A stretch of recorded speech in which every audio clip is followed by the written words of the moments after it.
যে তোমায় ছাড়ে আমি তোমায় ছাড়বো না। রবীন্দ্রনাথ আমাদের সংস্কৃতিতে, আমাদের চেতনায়, আমাদের অস্তিত্বে নিবিড়ভাবে জড়িয়ে আছেন।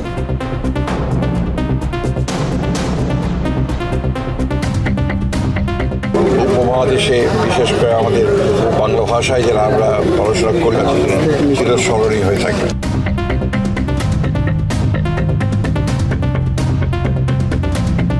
তো রবীন্দ্রনাথ ঠাকুর ঢাকা বিশ্ববিদ্যালয়ের প্রতিষ্ঠার বিরোধিতা করেছিলেন কি করেন নাই, এই বিষয়ে মীমাংসা করার জন্য রমেশচন্দ্র মজুমদারই যথেষ্ট।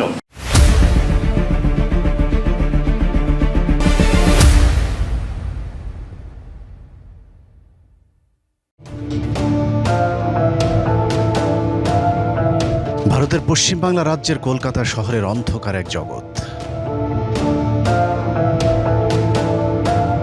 এশিয়ার সর্ববৃহৎ পতিতালয়টি কলকাতার সোনাগাজীতে অবস্থিত। সোনাগাছির এই পতিতালয়ে প্রায় 1 লাখ মানুষের জীবন জড়িয়ে আছে। সেই সাথে জড়িয়ে আছে প্রায় 200 বছরের লুকিয়ে রাখা অনেক ইতিহাস। বাংলাদেশের জাতীয় চার নেতা সহ 1971 সালে এই পতিতালয়ে নিজেদের ধন মন জড়িয়েছেন অনেক আওয়ামী লীগের নেতা, যারা মুক্তিযুদ্ধের সময় ভারতে গিয়ে পিকনিক করেছেন। সেই পিকনিকের ফাঁকে সোনাগাছিতে সময় কাটানোর ফসল হয়ে যারা দুনিয়াতে জন্মগ্রহণ করেছেন, তাদের অনেকেই এখনও তাদের জন্মস্থানের মালিকের প্রতি কৃতজ্ঞ। সেই কৃতজ্ঞতা বোধ থেকে সোনাগাছির প্রতিষ্ঠাতা ঠাকুর পরিবারের সদস্য রবীন্দ্রনাথ ঠাকুরের প্রতি শ্রদ্ধা আর ভালোবাসায় অবনত তারা। আপনার লেখায় কিংবা আপনার ব্যক্তিগত চিন্তায় রবীন্দ্রনাথের ছাপ বা রবীন্দ্রনাথ কতটুকু? রবীন্দ্রনাথ আমাদের সংস্কৃতিতে, আমাদের চেতনায়, আমাদের অস্তিত্বে নিবিড়ভাবে জড়িয়ে আছেন। তার গভীর ভাবনা, মানব জীবন সম্পর্কিত ভাবনা, বিশ্ব ভাবনা আমাদেরকে অহিংসা বিশ্বাসের পথে আস্থাবান করে তোলে। রবীন্দ্রনাথের মধ্যে ধর্মের বিভাজন পেরিয়ে একটা আধ্যাত্মিকতা কাজ করেছে। এই যে সীমার মাঝে অসীম তুমি, এইভাবে দেখা, তার মানে আমি স্রষ্টার প্রতি যেমন আনুগত্য প্রকাশ করছি, তেমনি স্রষ্টাকে যে সম্পূর্ণভাবে আমি বুঝে উঠতে পারছি তাও নয়, সেটাকে তিনি একটা চলমান প্রক্রিয়ার মধ্যে রেখেছেন। গেল বছর 25শে বৈশাখ রবীন্দ্রনাথের 165তম জন্মবার্ষিকী পালিত হয়েছে। সম্প্রতি বছরগুলোতে রবীন্দ্রনাথের জন্ম মৃত্যু দিবস কিছুটা মিশ্র প্রতিক্রিয়ার মধ্য দিয়ে পালিত হয়েছে। আগের সেই সার্বজনীন শ্রদ্ধা ভালোবাসার বিপরীতে এখন বাংলাদেশের অধিকাংশ মানুষ রবীন্দ্রনাথকে মুসলিম বিদ্বেষী সাম্প্রদায়িক পতিতা ব্যবসায়ী হিন্দু অত্যাচারী জমিদার হিসেবে চিনতে শুরু করেছেন। তবে এবছর রবীন্দ্রনাথকে আবারও কিছুটা অতিমাত্রায় শ্রদ্ধা ভক্তির আসনে বসানোর চেষ্টা চলেছে। বিশেষ করে চিহ্নিত কিছু সোনাগাছিতে পয়দা হওয়া ভারতীয় এজেন্টদের লেখালেখি এবং সমাবেশে বক্তব্যগুলো নতুন করে বিতর্কের জন্ম দিয়েছে। বাংলাদেশকে বসে রাখতে ভারত গেল 55 বছর 71-এর কথিত মুক্তিযুদ্ধ, আওয়ামী লীগ, শেখ মুজিব এসব অস্ত্র ব্যবহার করেছে। 2024 সালের 5ই আগস্ট বিপ্লব পরবর্তী বাংলাদেশে আওয়ামী লীগের পতনের পরপর ভারতের তৈরি মুজিববাদের পাশাপাশি হিন্দুত্ববাদের সব অস্ত্র যেমন ইসকন, পয়লা বৈশাখ, ছায়ানট, সিপিবি, উদীচী, প্রশিকা, ইন্দিরা কালচারাল সেন্টার সহ প্রথম আলো, ডেইলি স্টারেরও দুঃসময় চলছে। যে কারণে তারা এখন নতুনভাবে রিফাইন আওয়ামী লীগের মোড়কে পুরাতন আওয়ামী লীগ এবং হিন্দুত্ববাদের অস্ত্রগুলোকে নতুনভাবে ধারালো করবার চেষ্টা চালিয়ে যাচ্ছে। সেই ধারাবাহিকতায় রবীন্দ্রনাথকে নিয়ে এবার ব্যাপক তৎপর ছিল সোনাগাছিতে পয়দা হওয়া বাচ্চাগুলো। উপমহাদেশে বিশেষ করে আমাদের বাংলা ভাষায় যারা আমরা পড়াশোনা করি বা বাংলা ভাষায় যারা কথা বলি, তাদের কাছে চিরস্মরণীয় হয়ে থাকবে। তবে আমরা বাংলা সাহিত্যে কিন্তু স্মরণ করি রবীন্দ্রনাথকে। রবীন্দ্রনাথকে ভগবানের আসনে বসাতে গিয়ে ভারতের কাছে মাথা বিক্রি করা এসব ইতর শ্রেণী রবীন্দ্রনাথের বিরুদ্ধে সমালোচনাকে জঘন্য পাপ হিসেবে তুলে ধরার চেষ্টা চালিয়ে যাচ্ছে। রবীন্দ্রনাথের বাংলাদেশ, রবীন্দ্রনাথের বাংলাদেশ, বাংলাদেশের রবীন্দ্রনাথ। রবীন্দ্রনাথের কবিতা, গান এবং প্রবন্ধের মধ্য দিয়ে কেবলমাত্র তার চিত্ত সুখ এটির অন্বেষণ করবেন না। রবীন্দ্রনাথ ঠাকুরকে শুধুমাত্র আমরা যদি কাব্যে সীমাবদ্ধ রাখি, উনি কিন্তু ওনার প্রজাদের জন্যও অর্থনৈতিক অনেক কার্যক্রম করেছেন, সমবায়ের উদ্যোগ নিয়েছেন। চিহ্নিত এসব সমাজের কীটপতঙ্গগুলোর কাছে কোনো যুক্তি নেই, তারা শুধু গায়ের জোরে পতিতালয় ব্যবসায়ী মুসলিম বিদ্বেষী রবীন্দ্রনাথকে বিতর্কের ঊর্ধ্বে বসাতে চায়, কিন্তু দালিলিক প্রমাণের কাছে তারা অসহায়। কথিত বিশ্বকবি রবীন্দ্রনাথের আসল ইতিহাস শুধু জঘন্য নয়, মরণোত্তর শাস্তিযোগ্য অপরাধ। রবীন্দ্রনাথকে নিয়ে আলোচনা করতে গেলে প্রথমেই তার পরিচয়টা বলতে হবে। রবীন্দ্রনাথকে জমিদার পরিবারের সদস্য বলা হলেও রবীন্দ্রনাথের পূর্বপুরুষ কখনোই জমিদার ছিল না। রবীন্দ্রনাথের দাদা দ্বারকানাথ ঠাকুর ছিলেন ইংরেজদের 150 টাকার একজন চাকর। চাকর হিসেবে ইংরেজ সাহেবদের সব ধরনের সেবার ব্যবস্থা করতেন রবীন্দ্রনাথের দাদা দ্বারকানাথ ঠাকুর। এই সেবার পরিধি ছিল ব্যাপক। ইংরেজরা যখন এদেশে আসে তখন তাদের সাথে আসা নারীদের সংখ্যা ছিল সীমিত। কলকাতায় অবস্থান করা ইংরেজ বাবুদের যৌন চাহিদা পূরণে রবীন্দ্রনাথের দাদা বিশেষ ব্যবস্থা চালু করেছিলেন। সপ্তাহে একদিন দ্বারকানাথ ঠাকুরের বাসায় বসত মদ আর আফিমের আসর। সেই সাথে রাতভর আনন্দ ফুর্তির জন্য রাখা হতো ভারতীয় নারীদেরকে। প্রথম দিকে নারীদের সংখ্যা কম হয় ইংরেজদের মনোরঞ্জনের জন্য নিজের পরিবারের নারীদেরকে পর্যন্ত ইংরেজদের হাতে তুলে দিতেন দ্বারকানাথ। রবীন্দ্রনাথের শারীরিক গড়নের কারণে অনেকেই মনে করেন রবীন্দ্রনাথের মায়ের গর্ভে আসা রবীন্দ্রনাথ ইংরেজদের অবৈধ সন্তান। একই অভিযোগ করেছেন ভারতের নোবেল বিজয়ী অর্থনীতিবিদ অমর্ত্য সেন। রবীন্দ্রনাথের সাম্প্রদায়িক উগ্রতার কট্টর বিরোধিতা করা এই অর্থনীতিবিদ বলেছেন, রবীন্দ্রনাথের আসল জন্ম পরিচয় পেতে তার ডিএনএ পরীক্ষা করা প্রয়োজন। অন্যের মনোরঞ্জনের জন্য বেশ্যাবৃত্তির পাশাপাশি ঠাকুর পরিবারের নারী পুরুষদের মধ্যেও অনৈতিক মেলামেশার ব্যাপক প্রচলন ছিল। খোদ রবীন্দ্রনাথের সাথে তার ভাবি কদম্বরী দেবীর পরকীয়ার সম্পর্কের জেরে কাদম্বরী আত্মহত্যা করেছিলেন। 1883 সালে রবীন্দ্রনাথের বিয়ের 4 মাসের মাথায় তার ভাবি প্রেমের বিরহে আত্মহত্যা করেন। কাদম্বরী দেবী কোনোভাবেই চায়নি রবীন্দ্রনাথ বিয়ে করুক, কিন্তু রবীন্দ্রনাথ বিয়ে করার পর থেকেই প্রেমের বিরহে কাদম্বরী মাদকাসক্ত হয়ে ওঠেন। উইকিপিডিয়ার তথ্য অনুযায়ী কাদম্বরীর মৃত্যুর কারণ হিসেবে অতিরিক্ত আফিম সেবনের কথা বলা হয়েছে। বিদেশি মাদক আফিমের সহজলভ্যতা প্রমাণ করে ঠাকুর পরিবারের সাথে ইংরেজদের কতটা গভীর সম্পর্ক ছিল। মূলত ঠাকুরবাড়ির জমিতে গোড়াপত্তন হয়েছিল কলকাতার বহুল আলোচিত সোনাগাছির পতিতাপল্লী, যার প্রতিষ্ঠাতা রবীন্দ্রনাথের দাদা দ্বারকানাথ ঠাকুর। 2012 সালে আনন্দবাজার পত্রিকার একটি নিবন্ধ ছাপা হয়েছিল, যেখানে ওই সোনাগাছিতে ঠাকুর পরিবারের মোট 43টি যৌনপল্লীর কথা বলা হয়েছে, যে ব্যবসা রবীন্দ্রনাথের জীবদ্দশা পর্যন্ত চালু ছিল বলেও পত্রিকাটিতে দাবি করা হয়েছে। ভারতের প্রখ্যাত ইতিহাসবিদ গোলাম আহমেদ মর্তুজা এক অনন্য ইতিহাসের অসাধারণ দ্বারকানাথ অধ্যায়ে রবীন্দ্রনাথের 3 পুরুষ ধরে চলা পতিতা ব্যবসার সবিস্তর চিত্র তুলে ধরা হয়েছে। শেষ দিকে রবীন্দ্রনাথের বেশিরভাগ সময় কাটত পতিতালয়ে, এমনকি সাহিত্য চর্চার জন্যও পতিতালয়ের পাশে একটি ঘরেই জায়গা করে নিয়েছিলেন রবীন্দ্রনাথ ঠাকুর। এমনকি বিভিন্ন যৌনকর্মীদের সাথে তার শারীরিক সম্পর্কের ফলে রবীন্দ্রনাথ সিফিলিস রোগে আক্রান্ত হয়েছিলেন। আনন্দবাজার পত্রিকার বাংলা 1406 সালের 28 কার্তিক তারিখে প্রকাশিত বিশ্বজিৎ রায়ের একটি কলামে বলা হয়েছে, চুরি করে সাহিত্য রচনার মতো পতিতা সাহিত্যের উপর রবীন্দ্রনাথের মারাত্মক দক্ষতা ছিল। আরও সহজ করে বললে অশ্লীল সাহিত্যের উপর রবীন্দ্রনাথের পিএইচডি ডিগ্রি ছিল। সত্যি কথা বলতে ওই সময় বিশেষ কারণের কলকাতায় সিফিলিস রোগ খুব একটা কমন রোগ ছিল, তাই 1928 সালে অবতার পত্রিকায় রবীন্দ্রনাথের সিফিলিস রোগের বিষয়টি খুব একটা গুরুত্ব পায়নি। বলে রাখা ভালো, সিফিলিস হচ্ছে যৌন সংক্রান্ত একটি রোগ। সাধারণত বহু নারীতে আসক্ত পুরুষের ক্ষেত্রে এই রোগ হয়ে থাকে, যে কারণে ভারতের অনেকেই মনে করে থাকেন রবীন্দ্রনাথের নিত্য নৈমিত্য পতিতালয়ে যাওয়া আসার কারণেই সিফিলিস রোগ হয়েছিল। চারিত্রিক স্খলনের পাশাপাশি নৈতিকভাবেও রবীন্দ্রনাথ চরম অসৎ ছিলেন। বিশেষ করে সাহিত্য চর্চার নামে রবীন্দ্রনাথ অন্যের লেখা নকল করার কাজে সময় ব্যয় করেছেন বেশি। রবীন্দ্রনাথের লেখা যেসব সাহিত্য বিখ্যাত হয়েছে তার বেশিরভাগ এরই মধ্যে নকল হিসেবে প্রমাণিত হয়েছে। 1913 সালে রবীন্দ্রনাথ যে নোবেল পুরস্কার পেয়েছিলেন সেটি আসলে গীতাঞ্জলির জন্য নয়, বরং গীতাঞ্জলির ইংরেজি অনুবাদ সং অফারিংসের জন্য। মূল গীতাঞ্জলি প্রকাশিত হয় 1910 সালের 4 আগস্ট, যেখানে মোট কবিতা সংখ্যা ছিল 157টি। গীতাঞ্জলির 157টি কবিতা থেকে 50টি এবং অন্যান্য গ্রন্থ থেকে 50টি, সর্বমোট 103টি কবিতার সমন্বয়ে 1912 সালে প্রকাশিত হয় সং অফারিংস। অথচ দাবি করা হয়েছে রবীন্দ্রনাথ নাকি তার গীতাঞ্জলির জন্য নোবেল পুরস্কার পেয়েছেন, যা সর্বৈব মিথ্যা। প্রতারণার এখানেই শেষ না। রবীন্দ্রনাথের বাংলা যে কবিতাগুলো ইংরেজিতে অনুবাদ করা হয়েছিল সেটা রবীন্দ্রনাথ নিজে করেনি। সিএফ অ্যান্ড্রুজ নামে একজন ইংরেজি লেখক রবীন্দ্রনাথের কবিতাগুলো ট্রান্সলেশন করেছিলেন, কিন্তু রবীন্দ্রনাথ কখনোই সেটা স্বীকার করেনি।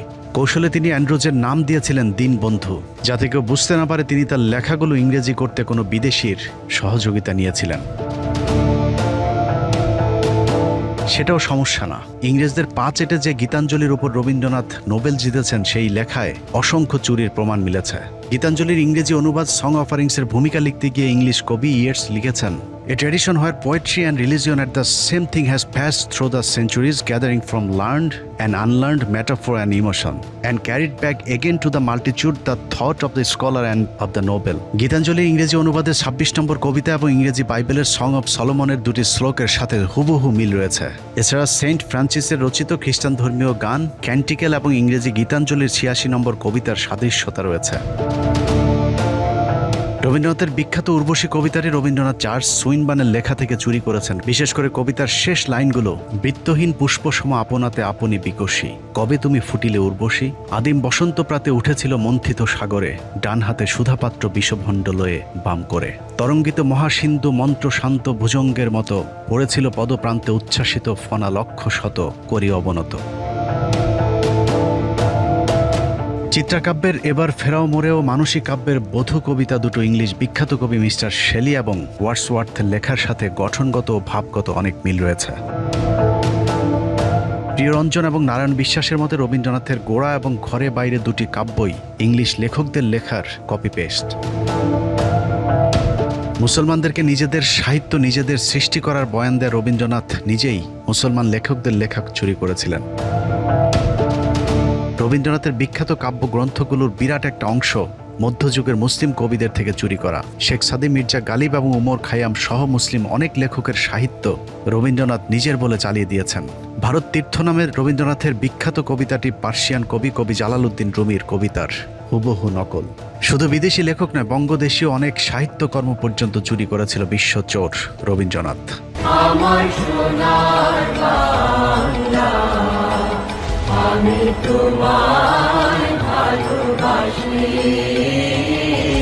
বাংলাদেশের কথিত জাতীয় সঙ্গীত আমার সোনার বাংলা গান নিয়ে অনেক বিতর্ক রয়েছে। 1905 সালে বঙ্গভঙ্গ রদের বিরোধিতা করে লেখা আমার সোনার বাংলা গানটির প্রতিটি লাইন এদেশের দরিদ্র মুসলমানদের বিরোধিতা করে লিখেছিলেন রবীন্দ্রনাথ। পূর্ব বাংলা অর্থাৎ বর্তমান বাংলাদেশ যেন কোনোভাবেই অর্থনৈতিকভাবে এগিয়ে যেতে না পারে সেই লক্ষ্যে হিন্দু জমিদারেরা সহিংস আন্দোলন শুরু করেছিল, যার নেতৃত্ব দিয়েছিলেন রবীন্দ্রনাথ, শ্যামাপ্রসাদের মতো কট্টর সাম্প্রদায়িক হিন্দু নেতারা। ইংরেজরা চেয়েছিলেন কলকাতাকে পশ্চিমবাংলার রাজধানী রেখে পূর্ব বাংলার পিছিয়ে পড়া বিশাল জনগোষ্ঠীর জন্য ঢাকাকে রাজধানী করে পৃথক একটি অর্থনৈতিক অঞ্চল তৈরি করতে। কিন্তু হিন্দু জমিদারেরা কিছুতেই চাননি মুসলমানেরা এগিয়ে যাক, কারণ তারা মনে করত পূর্ব বাংলায় আলাদা প্রাদেশিক রাজধানী হলে পশ্চিম বাংলার থেকে অর্থনৈতিক বাজেট কর্তন করা হবে। সে কারণেই তারা ব্যাপক বিদ্রোহ শুরু করে, যে বিদ্রোহে ক্ষুদিরাম সহ আরও অনেকে নিহত হয়। যদিও কট্টর হিন্দু সন্ত্রাসী ক্ষুদিরামকে ইতিহাসে বানানো হয়েছে মহানায়ক, মূলত সে ছিল একজন মুসলিম বিদ্বেষী।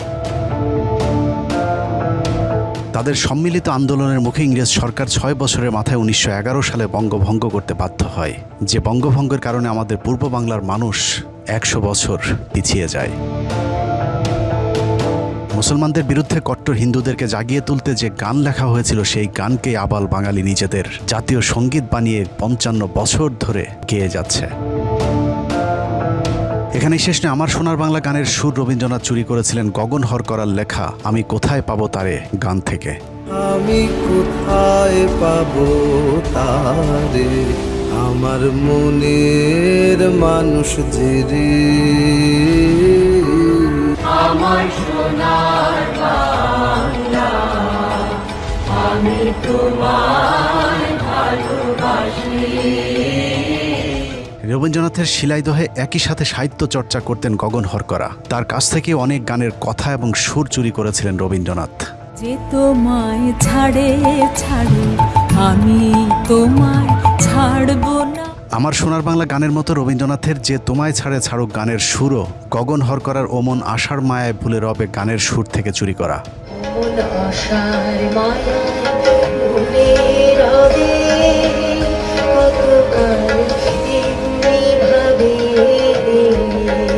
কোথায় পাবো তারে, আমার মনের মানুষ যে রে।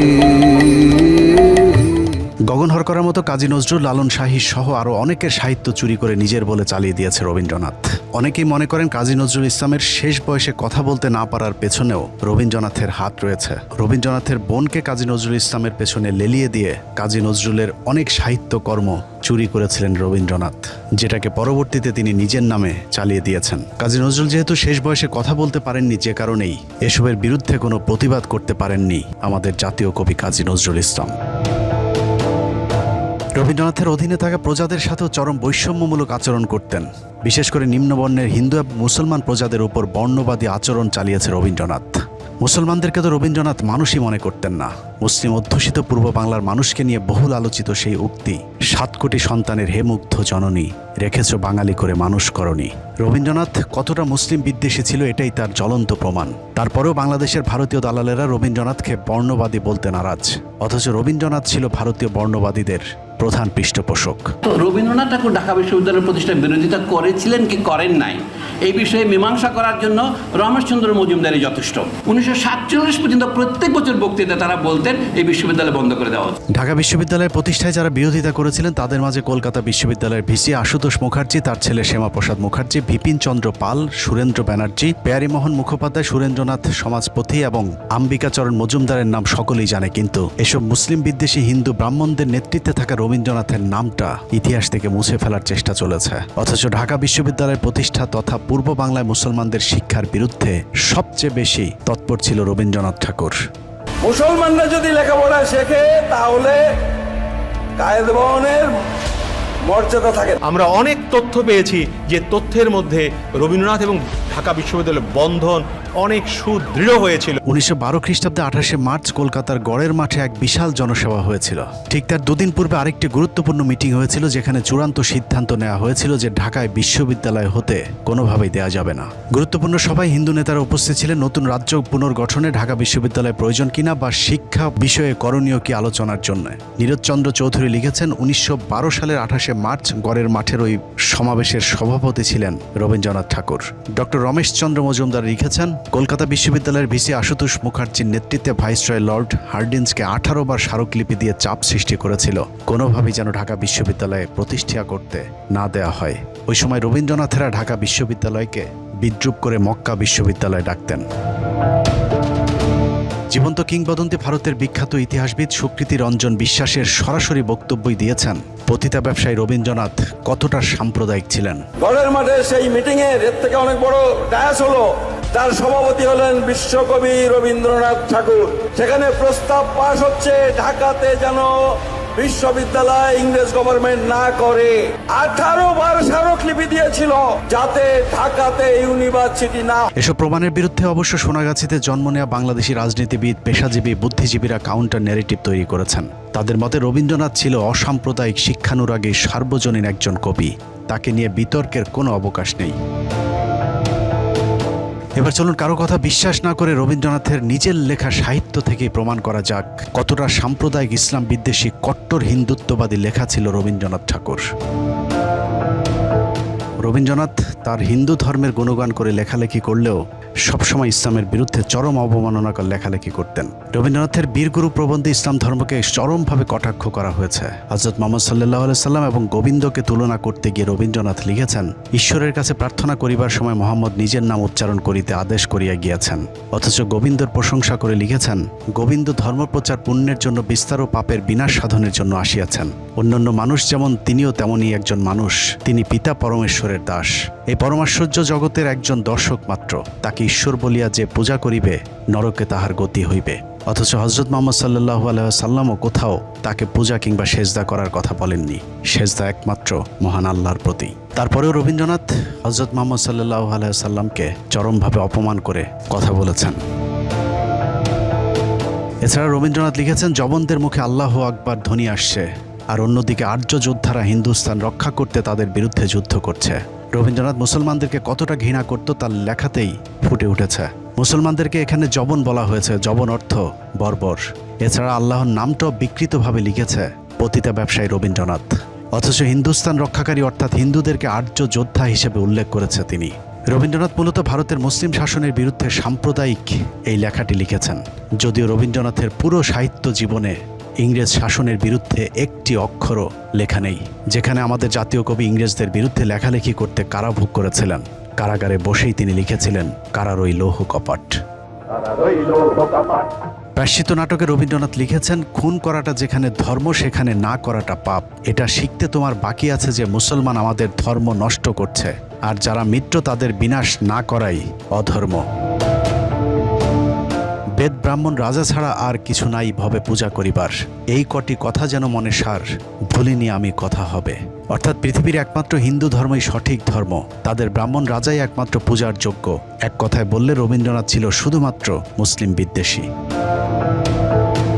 রবীন্দ্রনাথের জীবদ্দশাতেই তার বিরুদ্ধে সাম্প্রদায়িকতার অভিযোগ উঠেছিল। বিশেষ করে মুসলিম বিদ্বেষের বিষয়টি পরিষ্কারভাবেই ফুটে উঠেছিল এবং রবীন্দ্রনাথ নিজেই হিন্দুত্ববাদীদের কবি হিসেবেই নিজেকে পরিচয় দিতে গর্ববোধ করতেন। তিনি লিখেছিলেন, মুসলমান বিদ্বেষ বলিয়ে আমরা আমাদের জাতীয় সাহিত্য বিসর্জন দিতে পারি না। মুসলমানদের উচিত নিজেদের জাতীয় সাহিত্য নিজেদেরই সৃষ্টি করা। রবীন্দ্রনাথ জীবিত থাকতেই তার সাহিত্য মুসলমানদের জন্য নিষিদ্ধ করে গিয়েছিলেন, যদিও সেই সাহিত্য এখন আমাদের মুসলমানদেরকে নানাভাবে গেলানোর চেষ্টা করা হচ্ছে।